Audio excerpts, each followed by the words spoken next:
தையிட்டி தொடர்பாக தையிட்டியில் எமது அரசாங்கத்தால் மக்களுடைய காணிகளை மக்களுக்கு ஒப்படைப்பதற்கான நில அளவை ஒன்று நடைபெறுவதற்கான ஒரு குழு 3 அமைச்சர்கள் கொண்ட குழுவை நியமித்து அதன் அறிக்கையின் அடிப்படை சென்ற வாரம் பிரதேசத்துக்கு வந்து தையிட்டு பிரதேசத்தில் அளவை செய்வதற்காக வந்திருந்தார்கள். அந்த தருணத்தில் பல எதிர்ப்புகளுக்கு மத்தியிலும் மக்களுக்கு ஏற்பட்ட சந்தேகத்தின் அடிப்படையிலும் அந்த அளவு ஆனது அன்றைய தினம் மக்களுடைய காணிகளை அளக்க முடியாமல் சென்றிருந்தது. ஆனாலும் அந்த குழு மீளவும் கூடி மக்களுடைய காணிகளை அவர்களுக்கு நம்பிக்கை ஏற்படுத்தும் விதமான கருத்துக்களை தெரிவித்து நம்பிக்கை நிமித்தமாக மீள அளப்பதற்கு தீர்மானம். அன்றைய தினம் அதற்கு அந்த விகாரையின் ஊடாக ஒரு வீதி ஒன்று பவானி வீதி என்று இருக்கின்றது. அந்த வீதியை அளவு செய்து அந்த குழு போயிருக்கிறது. அந்த வீதியானது அந்த குழுவில் 3 அமைச்சர் கொண்ட குழு அந்த குழுவின் நிமித்தமாக அந்த வீதிகளை விடுவிப்பதற்கான நடவடிக்கை எமது அரசாங்கத்தால் எடுக்கப்பட்டு வருகிறது. ஆனால் அதை ஒரு சில அரசியல்வாதிகள் அறிந்தவர்கள் முன்கூட்டியே அதை ஏதாவது ஒரு பிரச்சனை ரீதியாகவும் முருகல் ரீதியாகவும் அந்த பாதையை ஒரு நடவடிக்கை எடுப்பதற்காக சென்ற முறை பிக்குடன் கதைத்திருக்கின்றார்கள். அது தொடர்பாக இன்றைய தினம் பத்திரிகைகளில் வந்திருக்கின்றன. அதற்கமைய எமது அரசாங்கம் நாங்கள் ஒன்றை கூறுகிறோம். இந்த விகாரை ஆனது எமது அரசாங்கத்தில் ஏற்படுத்தப்பட்ட விடயமில்லை.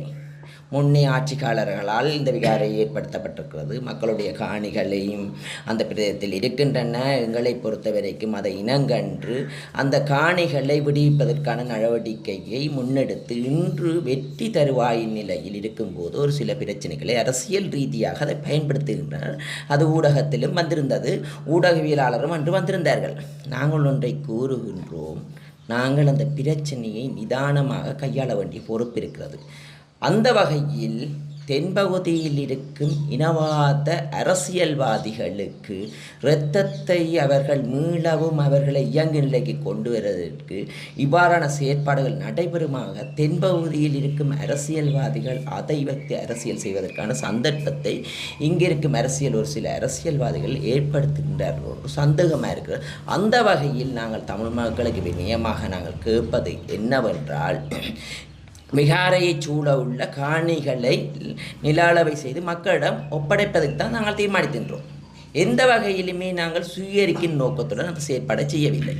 ஏனென்றால் எமது அரசாங்கமானது சுயரிக்கும் நோக்கத்தில் செய்யவில்லை. ஆணித்தனமாக்குறோம். சுயரிக்கும் நோக்கத்தில் செய்வோமானால் மக்கள் எம்மீது இருந்த நம்பிக்கையை செயலிழக்கும். அந்த வகையில் நாங்கள் ஒன்றை கூறுகிறோம். இந்த நிலங்கள் அனைத்துமே மக்களிடம் ஒப்படைப்பதற்கான அன்றைய தினம் தோல்வி கண்டிருக்கிறது. ஆனாலும் அதில் ஒரு சில காணி உரிமையாளர்கள் எங்களுடன் கதைத்து நிற்கிறார்கள். KKS பிரதேச அமைப்பாளருடன் கதைத்திருக்கிறார்கள். மீளவும் இதை எவ்வாறாவது அவருடன் இனங்கண்டு எதிர்வருங்காலத்தில் அதுக்கான நடவடிக்கை எடுக்கின்றோம் என்று மக்களுக்கு கூறுகிறோம். ஒரு சில அரசியல் நோக்கத்திற்காக இந்த விகாரை பிரச்சனையும் விகாரை உள்ள காணிகளையும் தீரா பிரச்சனையாக வைத்திருப்பதற்கு நினைக்கின்றார்கள். இதுதான் ஒரு நிதர்சனமான உண்மை. இதனூடாக வாக்கு வங்கிகளை அதிகரிக்கலாம் என்று நினைக்கிறார்கள். NPP அரசாங்கம் இவ்வாறு நடவடிக்கை தோல்வி கண்டிருக்கிறது. எங்களால் தான் முடியும் என்று இதன் ஊடாக வாக்கு வங்கியை அதிகரிப்பதற்காக இந்த தையிட்டி விகாரியை பயன்படுத்துகிறார்கள். அது தமிழ் மக்கள் நன்றாக உணர்வார்கள். வெகு விரைவில் இதற்கான ஒரு தீர்வு திட்டத்தை மக்களுக்கு கொடுப்போம். அதே நேரம் இந்த பவானி வீதியையும் அளந்திருக்கின்றபடியால் அந்த குழு கொழும்பில் கூடி திரும்பவும் அதற்குழு கூடி அந்த பாதையை துரிதமாக விடுவிப்பதற்கான நடவடிக்கையை எதிர்வரும் காலத்தில் எடுக்கின்றோம்.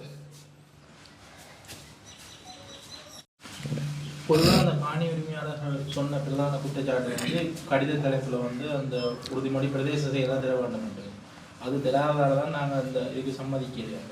அதை கொடுக்குறோட இந்த பிரச்சனை இல்லை. நாங்கள் இப்போ இது தொடர்பாக அன்றைய தினம் எமது அமைப்பாளர் KKS அமைப்பாளர் மந்திரத்தில் இருந்திருந்தார். எமது பாராளுமன்ற உறுப்பினர் டாக்டர் பவானந்தராஜாவும் இருந்தார். அன்றைய தினம் நான் அந்த இடத்தில் பூரணமாக வேறு வேலையில் இருந்தபடி அந்த இடத்துக்கு வரவில்லை. ஆனால் ஒன்றை கூறுகிறோம். அங்கே இருந்தவர்களுடன் தெரிவித்த கருத்து, அங்கே இருந்த காணி உரிமையாளர்கள் பல கோரிக்கைகளை படிப்படியாக ஒரு கோரிக்கைகளாக வைத்திருந்தார்கள். முதல் ஒரு லெட்டரில் இவர் சைன் வைக்க இல்லை, எல்லாரும் வைக்கணும். எங்களுக்கு தெரிகிறது, ஒரு அமைச்சின் ஒரு பிரதேச செயலகத்தின் ஒரு லெட்டர் பேட்டில் அனைத்து அமைச்சுக்களின் அதிகாரிகளும் ஒரு பிரதேச செயலகத்தின் கீழ் சைன் வைப்பது ஒரு கடினமான ஒரு விஷயம் என்று நான் நினைக்கிறேன். அது அரச உத்தியோகத்தர்கள் சார்ந்த விஷயம். ஏனென்றால் அது தனித்தனியாக ஒரு எழுத்து மூலமான லெட்டர் பேட்டில் வழங்க வேண்டிய தேவை இருக்கிறது. அதனால் அன்றைய தினம் ஒரு பொதுப்படவாக அதற்கான ஒரு லெட்டர் பேட்டை எழுதிவிட்டு கீழில் கடைசியாக இறுதியாக எமது செயலாளரின் கையொப்பம் இட்டு அவர்கள் பிராங்கிட்டு வழங்கியிருந்தார்கள். அவர்கள் அதை நம்பவில்லை. நாங்கள் ஒன்றை கூறுகிறோம், எழுத்து மூலத்தை விட நம்பிக்கை தான் பலமானது. அந்த நம்பிக்கையானது நாங்கள் அதை சுவீகரிக்கும் நோக்கத்தில் அங்கே எவரும் பெறவில்லை. காணியை சுவீகரித்து பௌத்த கோயிலுக்கு கொடுப்பதற்காக நோக்கத்துக்கு வரவில்லை. அளந்து மக்களுடைய காணியை தான் விடுவிக்க வந்திருந்தோம். சுவீகரிக்கும் நோக்கமாக வந்திருந்தால், சுவீகரித்து இருந்திருந்தால் தமிழ் மக்கள் இதைவிட 3 மடங்காக போராடி இருப்பார்கள். இப்போது 4-5 பேர் தான் போராடுகிறார்கள். நாங்கள் அதை அலைந்து பௌத்த கோயிலுக்கு சுவீகரித்து கொடுத்திருப்போமானால் நிலைமையை யோசிச்சு பாருங்கள். இங்கே இருக்கிற பல தமிழ் மக்களும் அதே நேரம் எமது பிரதேச உறுப்பினர்களும் இதற்கு ஆதரவாக வந்திருப்பார்கள். அரசாங்கம் என்ற வகையில் தேசிய மக்கள் சக்தி அரசாங்கம் அந்த காணிகளை சுயரிக்கும் நோக்கத்துடன் இந்த செயற்பாடை செய்யவில்லை. நாங்கள் ஆட்சி அமைத்த உடனே இந்த பிரதேசத்துக்கு பிரதேசத்தில் இருக்கின்ற சுற்று வட்டாரங்களை நானும் சென்று அவதானித்து ஒவ்வொரு நடவடிக்கை எடுக்கும் போது எங்களுக்கு தெரியும், இது எங்களால் உருவாக்கப்பட்ட பிரச்சனை இல்லை.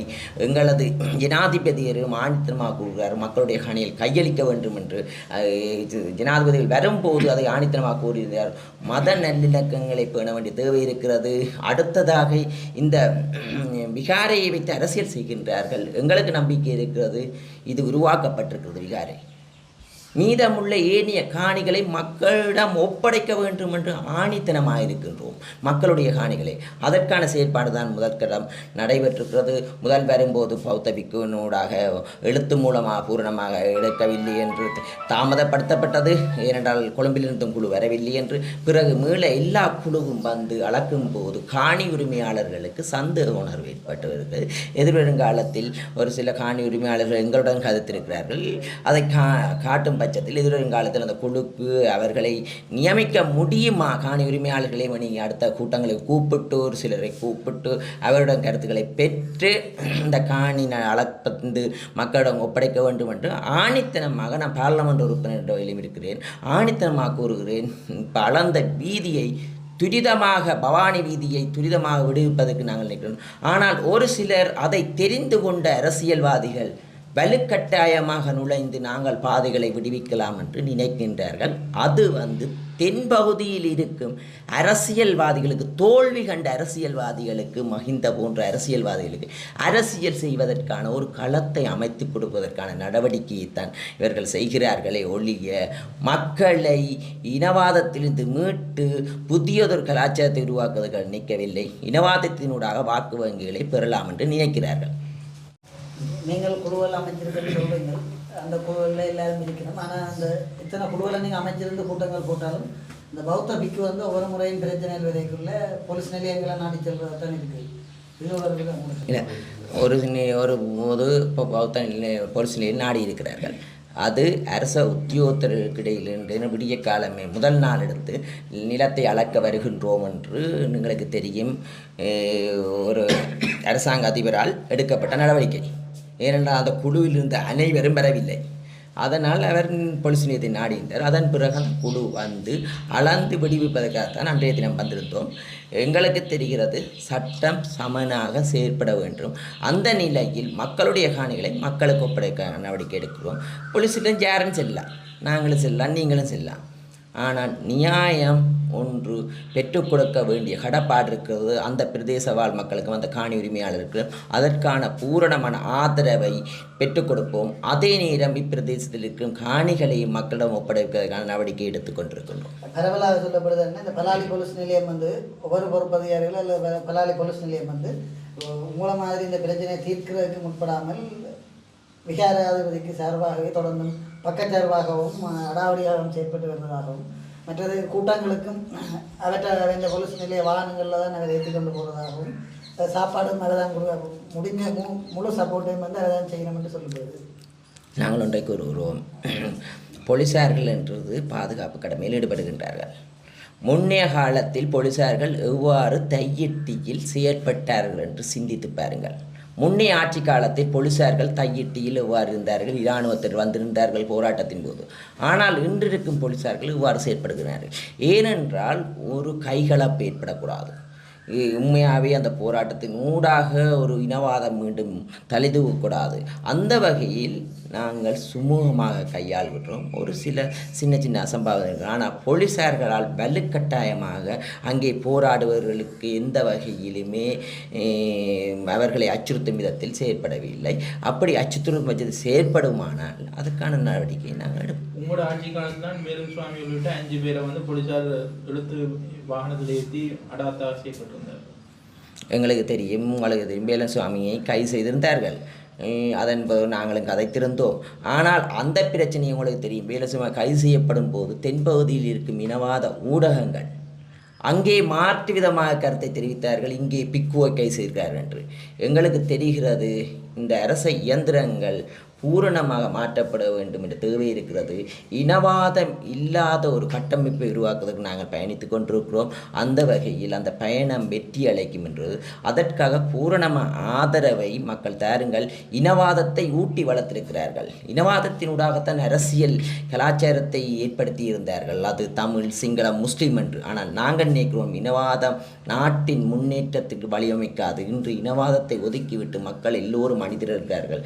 படிப்படியாக இந்த பிரச்சனையை நிவர்த்தி செய்வோம் என்று கூறுகிறோம். குறிப்பாக இந்த விழாகாலமும் காணி விடுவிக்க வந்து அளவீடு செய்யாமல் தான் அந்த காணிகள் விடுவிக்கப்பட்டதாக தெரிவிக்கப்படுது. இந்த நிலையில் வந்து இந்த தையிட்டி வியாதிக்கு மட்டும் இந்த பிரச்சனைக்கு மட்டும் ஏன் இந்த காணி அளவீடு செய்யணும்னு சொல்லி மக்கள் கேள்வி கேட்கிறது. இதுக்கு என்ன குறை சொல்லப்படும்? இல்லை, அளவீடு செய்யாமல் விடுவிக்கவில்லை. இராணுவத்தின் அளவு திட்டங்கள் இருக்கின்றன. அந்த பொறிமுறைகள் நடைபெற்றது. இது அந்த பேசு பொருளாக இருக்கின்ற படியால் அதனை இத்தனை ஏக்கர் காணி விட போகிறோம் என்று முன்கூட்டியே சொல்வார்கள் அந்த நிலையாளர். அப்போ இது வந்து மதத்தால், மதங்கள் அன்றைய ஆட்சி காலத்தால் இது இந்த தையிட்டியை சூட உள்ள காணிகளையும் அமைத்து கொண்டு பாரியளவில் விகாரையும் ஒரு சிறிய விகாரையும் அமைத்து நிலம் பாரியளவில் இருக்கின்றன. அது மக்களுடைய போராடுகிறார். மக்களுடைய நிலத்தை விடுவிப்பதற்கான ஒரு குழு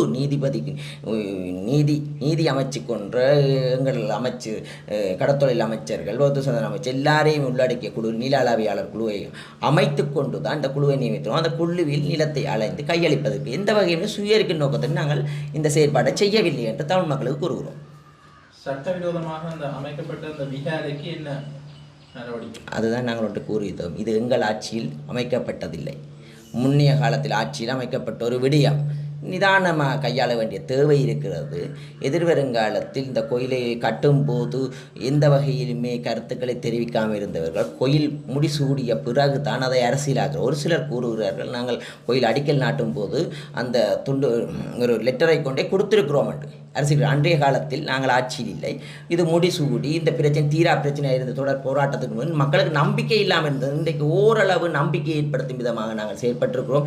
எதிர்வருங்காலத்தில் அதை சூழ உள்ள காணிகளை விடுவிக்க நடவடிக்கை எடுப்போம்.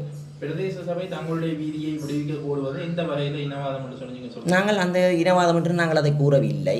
இந்த குழு இதுவரை காலமும் இதனை எடுக்காமல் இன்று நாங்கள் அந்த முற்றுப்பெறுகின்ற நிலைக்கு வந்த நிலையில் இந்த தீர்வை வலுக்கட்டாயமாக செய்து தென்பகுதியில் இருக்கும் தோல்வி கொண்ட அரசியல்வாதிக்கு அரசியற்களம் அமைப்பதற்காகத்தான் என்று நாங்கள் நினைக்கின்றோம். அதைத்தான் இது கூறுகிறோம். பிரதேச வீதிகளை விடுவதற்கு நாங்கள் இனவாதமாக நாங்கள் அதை கருதவில்லை.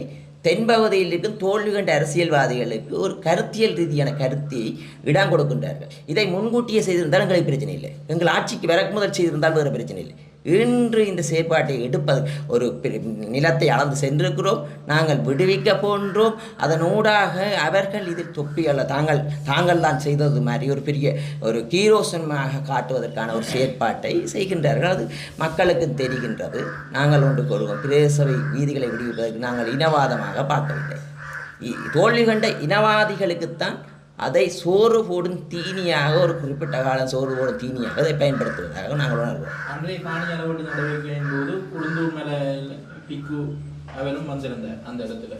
அவரும் அங்கே குழுந்தூர் மேல வந்து சட்டவிரோதமான விஆரிய நீதிமன்ற தரவுத்துறை மீறி கட்டி போட்டு இப்போ அவரும் இந்த இடத்துல வந்தது அந்த காணி உரிமையாளர்களுக்கு இன்னும் அந்த சந்தேகத்தை ஏற்படுது. நாங்கள் எந்த வகையிலுமே மக்களுடைய காணியை சுயரிக்கும் நோக்கில் அளவு திட்டத்துக்கு வரவில்லை. அவர்களுடைய மதம் எனக்கு அந்த இடத்தில் யார் வந்து எனக்கு தெரியும், அந்த இடத்தில் நிற்கவில்லை.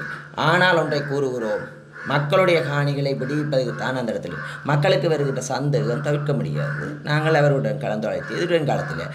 ஆனால் நாங்கள் ஒன்றை கூறுவோம், அளவு செய்து அதை அரசுடைமையாக்கி அல்லது பௌத்த சாதனத்துக்கு கொடுத்திருந்தால் மக்கள் இதை விட பாரியளவில் போராடுவார்கள். அந்த நம்பிக்கை இருக்கிறது. எமது பிரதேச உறுப்பினர்களும் அதற்கு எதிராக குரல் கொடுப்பார்கள். ஏனென்றால் இப்பிரதேச வாழ் மக்கள் வாக்களித்திருக்கிறார்கள். ஏதாவது அதில் எந்த வகையிலும் இல்லை, கோயிலை சூழ உள்ள காணிகளை விடுவிப்பதற்கான அளவீட்டுக்கு மட்டுமே அன்றைய தினம் வந்திருந்தார்கள். குறிப்பாக தொடர்ந்து அந்த காணி உரிமையாளர் வந்து எழுத்துல அந்த கடித தலைப்பில் அந்த இதை வேணுமென்று சொல்லி கோரிக்கொண்டு வர நிலையில் அடுத்த கட்ட நிலைமை எப்படி இருக்கும்? அந்த குழுவுடன் கதைத்து நாங்கள் அவர்களையும் யாரையும் இணைப்பதற்கான நடவடிக்கையை வெகு விரைவில் எடுப்பதற்கான நடவடிக்கை எடுக்கின்றோம். இந்த தையிட்டு விகார விடயத்தில் வந்து போலீஸாருடைய தலையீடு வந்து அளவுக்கு அதிகமாக இருக்குன்னு சொல்லி நீங்கள் நினைக்கிறீங்க. ஏன்னு சொல்லி சொன்னால் அந்த போராட்டங்களில் வந்து பெரும்பாலான போலீஸாக வைக்கப்படுறதும் போராடுறவர்களுக்கு வந்து சட்ட நடவடிக்கை எடுக்கப்படுறதுலேருந்து சகல விடயங்களையும் வந்து அவர்களுடைய தலையீடு தொடரும். இல்லை, போலீஸார்கள் போராட்டம் நடக்கின்ற இடத்திற்கு பாதுகாப்பு நிமித்தம் வருவது தவிர்க்க முடியாது. அன்றைய தினம் வராமல் ஏதாவது ஒரு பிரச்சனைகள் ஏற்படும் பட்சத்தில் அது நாட்டுக்கு பாரியளவு பாதிப்பை ஏற்படுத்தும் இருந்தால் அது பாரிய பிரச்சனையாக இருக்கும். அந்த போராட்டம் செய்யும்போது விசமிகள் யாராவது வந்து அந்த போராட்டக்காரர்களுக்கு தெரியாமல் ஏதாவது ஒரு செயற்பாட்டை செய்வார்களானால் அந்த போராட்டக்காரர்களுக்கும் பாதிப்பு ஏற்படுத்தும், நாட்டுக்கும் பாதிப்பு. அந்த வகையில் போராட்டம் நடக்கும்போது அந்த பிரதேசத்தில் போலீஸார்கள் வருவது வழமை. அதே மாதிரி நாங்களும் ஏதாவது போராட்டம் செய்தோமானால் போலீஸார்கள் வருவது வழமை. முன்னைய காலத்தில் நாங்கள் போராட்டம் செய்யும் போது போலீஸார்கள் வந்திருக்கிறார்கள். ஆனால் முன்னைய காலத்தில் போலீஸார்கள் நடந்து கொண்ட வீதம் வித்தியாசம். இன்று இருக்கும் போலீஸார்கள், எமது அரசாங்கத்தில் இருக்கும் போலீஸார்கள் நடக்கின்ற வீதம் வந்து வித்தியாசம். அது மக்கள் உணர்வார்கள். தைட்டி பிகார் விடயத்தில் வந்து கடந்த ஆண்டுகளில் 3 கட்டமாக வந்து இந்த காணியை விடுவிக்கிறார்னு சொல்லி முதற்கட்டமாக வந்து பிகாரைக்கு புறமாக உள்ள பகுதிகளை விடுவித்து பிகார கட்டுமானத்துக்கு வழிப்புறமாக உள்ள பகுதிகளை விடுவித்து வேலிகளை பின்னகர்த்தி அதுக்கான செயற்திட்டங்களை செய்வதற்காக வந்து நிதிகள் ஒதுக்கப்பட்டிருந்தது கடைசியில் பிறகு அந்த செயற்பாடு வந்து இடம்பெறப்பட்டது. ஏன் அவ்வாறு வந்து இந்த பிகார கட்டுமானங்கள் தவிர்த்து ஏனைய பகுதிகளை விடுவித்து அந்த பகுதிகளை வந்து இருக்கக்கூடாது? எந்த வகையிலுமே அந்த வகையிலுமே ஏழை சூழகாணிகளை நிதிகளை விடுவிக்கவும் இல்லை அரசாங்கம் என்ற வகையில். லேண்ட் அளக்கிறதுக்கு நிதிகளை இந்த காணியை அளப்பதற்காக அல்லது எல்லை போடுவதற்காக எந்த வகையிலுமே நிதிகள் விடுவிக்கப்படவில்லை. நாங்கள் வந்து பார்த்திருக்கின்றோம் அதுக்கான நடவடிக்கை எடுப்பதற்காகவும். ஆனால் அங்கே நிதிகள் எம்மால் விடுவிக்கப்படவில்லை. வீடமைப்பு அதிகார சபையினால 19,90,000 ரூபாய் நிதி விடுவிக்கப்பட்டதாகவும் அதே நேரம் தெளிப்பல டிஎஸ்ஓஸுக்கு வந்த இடத்துல வந்து அந்த அந்த வேலையை பின்னர்த்தின வேலை திட்டத்தை வந்து ஒரு தவிசாளர் எடுப்பதற்காக முயல்கின்றார் என சொல்லி உங்களுடைய அமைப்பாளர்மார்களை வந்து முகநூலில் குற்றம் சாட்டியிருந்தார்கள். அதே நேரம் அந்த வேலை திட்டம் வந்து மாவை கரடி இது நீங்கள் இல்லை நான் ஒன்று சொல்கிறேனே, முகநூலில் பல கருத்துக்களை தெரிவிக்கலாம். ஆனால் இந்த விகாரை சூழலுள்ள காணிகளுக்கு நிதிகள் எந்த வகையிலுமே அரசு இல்லை அதை நீங்கள் அவரிடம் கேட்டுக்கொள்ளுங்கள். நாங்கள் எங்களோட அரசாங்கத்தால் அமைச்சுக்களால் இதற்கென்று நிதிகள் விடுவிக்கப்படவில்லை. மற்ற கூட்டங்களுக்கு வந்து தங்களை அழைக்கிறீர்கள் என்று சொல்லியும் அதே நேரம் வந்து சரி கூட்டத்துக்கு அழைக்க அப்படின்னும் அந்த கூட்டத்தில் நடைபெற்ற விடயங்களை தீர்மானிக்கப்பட்ட விடயங்கள் தங்களுக்கு தெரிவிக்கப்படுவது இல்லைன்னு கூட்ட அறிக்கைகளை கூட தங்களை தருவதில்லை என்று சொல்லி காணி உரிமையாளர்கள் வந்து குற்றஞ்சாட்டிகள் தொடர்ச்சியாக வந்து குற்றஞ்சாட்டிகள். ஏன்னா 3 கூட்டங்களுக்கு மேலே விகாராதிபதி அழைத்து செல்கிறவர்கள் வந்து காணி உரிமையாளர்களை அழைத்து செல்கிறார்கள் இல்லை இல்லை அழைப்பு விடுக்கிறார்கள் இல்லை என்று இனி வரும் காலங்களையாவது அவர்களுடைய பிரதிநிதிகளாவது இந்த கூட்டங்களுக்கு உள்வாங்கிக் கொள்றதா அல்லது அவர்களுக்கு அட்லீஸ்ட் குறைந்தபட்சம் கூட்ட அறிக்கைகள் கையளிக்கிறதுக்கான நடவடிக்கையாக இருக்கு. ஒரு தினம் நாங்கள் இது தொடர்பாக சூமில முதல் கட்டமாக கலந்தாலோசித்தோம் உரிமையாளர்கள். அதன் பிறகு நீதி அமைச்சரால் ஒரு சுயாதீன ஆணைக்குழு இது தொடர்பான ஒரு அறிக்கையை அவர்களாக தயாரித்திருந்தார்கள். பிக்குகளையும் கூப்பிடவில்லை, சுயாதீனமாக வந்து பரிசோதித்து ஒரு அறிக்கை ஒன்றை வைத்திருக்கிறார். அதன் பிறகுதான் அந்த குழுவை நியமித்து அவர்களுடன் வர வைத்து இந்த கூட்டறிக்கை நடைபெற்றிருக்கிறது. இதே நேரம் ஒரு தரம் காணி உரிமையாளர்களுடன் பாராளுமன்றத்தில் சூமினூடாக வழியினூடாக கலந்தாலோசிக்கப்பட்டது. எதிர்வரும் எதிர்வருங்காலத்தில் ஒரு காணி உரிமையாளர்கள் உள்வாங்குவதற்கும் அவருடன் கலந்தாலோசிப்பதற்குமான நடவடிக்கை எடுப்பதற்கு நான் பரிந்துரைகளை முன்வைப்பதற்கு இருக்கின்றேன். மற்ற இன்னொன்று தையீட்டு சம்பந்தம் இல்லாது இந்த வழிவடக்கில் வந்து ஒரு இராணுவ வைத்தியசாலை வந்து கட்டப்படுதுன்னு சொல்லியும் அதுக்கு எதிராக மாவட்ட ஒருங்கிணைப்பு குழு கூட்டங்களையும் கருத்து தெரிவிக்கப்பட்டிருந்தது. இது உங்களோட ஆட்சியில் தான் தற்போது கட்டப்பட்டு வருகிறது. இப்போ அதுவும் வந்து இப்போ தையீட்டு இல்லை நாங்களோட சொல்லுமே மக்களுடைய காணிகளை மக்களுக்கு ஒப்படைக்க தீர்மானிக்கிறோம். ஒரு சில அரசாங்கங்கள் இராணுவங்கள் கட்டுரங்கள் கட்டி இருக்கின்றன, அதை அப்புறப்படுத்தி விட்டு செல்கின்றார்கள். அது கூட பாராளுமன்றத்துக்கு கதைக்கு அது அவ்வாறான கட்டுரங்களை அகற்றாமல் விட்டு செல்லுமாறு கேட்டிருக்கிறார்கள். எதிர்வருங்காலத்தில் மக்களுடைய காணியில் மக்களுக்கு கையளிப்போம். தையிட்டு பிரச்சனை என்பது மதத்தினூடாக உருவாக்கப்பட்டவை, அது அரசியலுக்கு அப்பாற்பட்டவை. ஆனால் மதமும் அரசியலும் ஒன்று கலந்திருந்தது. இன்று அது நீக்கப்பட்டிருக்கிறது படிப்படியாக. எங்களுக்கு தெரியும், யாழ்ப்பாணத்தில் பௌத்தோர் இருக்கிறது, நைனாதியில் இருக்கிறது, பல இடங்களில் பௌத்தோர் கிளிநொச்சியில் இருக்கிறது. ஆனால் அங்கே முருகன் இல்லை. எங்களுக்கு தெரிகிறது, எங்களது ஜனாதிபதிக்கும் தெரிகிறது, இந்த விகாரையினூடாக ஒரு அரசியல் ஒன்று உருவாக்கப்பட்டிருக்கிறது. அந்த பகுதியில் மக்களுடைய காணிகள் இருக்கின்றன. அதனால் இளங்கண்டு மக்களுடைய காணிகளை ஒப்படைப்பதற்கு தீர்மானிக்கும். இந்த விகாரையானது எங்களது அரசாங்கத்தில் உருவாக்கப்பட்டதில்லை. அதேபோல் இந்த மருத்துவமனை சூழ இருக்க மக்களுடைய காணிகளும் வெகு விரைவில் பிடிக்கப்படும். அதை நாங்கள் அரசுடைமையாக்க நிற்கவில்லை. அதே நேரம் தற்பொழுது வந்து இன்னும் ஒரு போராட்டம் ஒன்று ஆரம்பிக்கப்பட்டிருக்கிறது. மயிலட்டி பகுதியில் ஒவ்வொரு பிரதி வெள்ளிக்கிழமைகளில் வந்து தாங்கள் தொடர்ந்து போராட்டங்களை மேற்கொள்ள உள்ளதாக வந்து, அதாவது குறிப்பாக வந்து இராணுவத்தினுடைய கொமாண்டோ வாங்க உள்ள பகுதிகளும், அதே நேரம் வந்து மயிலட்டி காணிக்க மாதா மற்ற வரசதி பிள்ளையார் கோயில் ஆலயங்கள் அப்படி வந்து இந்த போராட்டங்கள் முன்னெடுக்கப்படுது. இது தொடர்பாக காணிக்கை மாதா கோயில் அவன் தொடர்பாக நாங்கள் ஜனாதிபதியுடன் கலந்திருக்கிறோம். அந்த காணி முன்னுக்கு கொமாண்டோ பங்களாக்கு எதிரே வருகிறது, சென்று பார்த்திருக்கிறோம். வழிபடை கேட்டிருந்தார்கள். அந்த காணிகளை துரிதமாக விடுவிப்பு நடவடிக்கை இருக்கிறோம். அதே நேரம் எதிர்த்திசையில் இறந்தவர்களது உடலங்களை புதைக்கின்ற அவர்களது நினைவு கூர்ந்த இடம் ஒன்று இருக்கின்றன. அந்த இடத்தையும் துரிதமாக விடுவிக்கிறதுக்கு நடவடிக்கை எடுக்கின்றோம். எதிர்வருங்காலத்தில் இந்த கொமாண்டோ பங்களா தொடர்பாகவும் மக்களுடைய காணிகளை அலசியாரிப்பதற்கான சிறந்த தகவல்கள் ஜனாதிபதியில் இருக்கின்றதா என்று ஆராயிரத்துக்கு இருக்கின்றேன். இங்கே இருக்கின்ற அரச காணிகள் மக்களுடைய காணிகள் எவ்வளவு, அவர்களை கையளிப்பதற்கு எவ்வளவு இந்த விமான நிலையத்துக்கு தேவை, அது அந்த விமான நிலையத்தை பெருப்பிக்கும் போது அதுக்கு மக்களுடைய காணி இருக்கின்றதா என்று அவதானித்து எதிர்வருங்காலத்தில் படிப்படியாக இருக்கும். இன்று நாட்டு மக்களுக்கு தேசிய மக்கள் சக்தி மீது நம்பிக்கை ஏற்பட்டு நிற்கின்றது. தேசிய மக்கள் சக்தி நம்பிக்கை ஒட்டுமொத்த மக்களுக்கு நம்பிக்கை ஏற்படுத்தும் போது இந்த பிரதேசத்திற்கு பிரச்சனைகளை ஒரு தலைப்பாக விட முடியும் என்ற நம்பிக்கை இருக்கிறது. ராயராஜேஸ்வரியம்மன் ஆலயத்தை செல்கின்ற பாதையில் வந்து ராமத்துடைய ஒரு கராச்சம் இருக்கிறதால தான் அந்த பாதை வந்து இன்னமும் வந்து விடுவிக்கப்பட்டிருக்கிறது. அதனால் தனியார் பாதையோட பயணிச்சிருக்காங்க. அந்த கராச்சாரத்துக்காக ஒரு நடவடிக்கை எடுக்க இருக்கு. அந்த கராச்சி தொடர்பாக நடவடிக்கை எடுப்பதற்கான நடவடிக்கை அறிவிக்கின்றோம். அது தொடர்பாக வேறு இடங்களுக்கு நகர்வதற்கு தீர்மானித்திருக்கிறார்கள். அவர்கள் இந்த இடம் சொல்லவில்லை, அதில் அரச ஆணையையும் கேட்டிருக்கின்றார்கள்.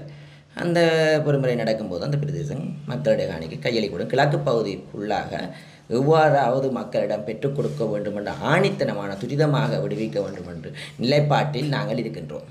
கிழக்கு பக்கம் கடற்கரை பகுதியையுமே துரிதமாக மக்களிடம் ஒப்படைக்க வேண்டும். இந்த தையிட்டு பிரச்சனைக்கு கூட காலத்துக்கு ஒரு முடிவு வேணும்னு நினைக்கிறீங்க? நாங்கள் துரிதமாக நிறைவேற்ற வேண்டும் என்று தான் அன்று நிலவலையை வந்திருக்கின்றோம். ஆட்சி அமைத்து 18 மாதங்கள் கடந்து அன்றைய தினம் வந்திருக்கின்றோம். ஆனால் ஒரு சில செயற்பாடுகளின் காரணமாக நம்பிக்கை இனத்தின் காரணமாக அது இடைநிறுத்தப்பட்டிருக்கிறது. அதை எவ்வாறு மீளவும் அவர்களுக்கு நம்பிக்கை ஏற்படுத்தும் விதமாக எங்களது அமைச்சு காணி உரிமையாளர் கலந்தாலோசித்து அந்த நம்பிக்கையை ஏற்படுத்தி கொண்டு எதிர்வருங்காலத்தில் அதுக்கான பொறுமுறையை ஏற்படுத்துவோம்.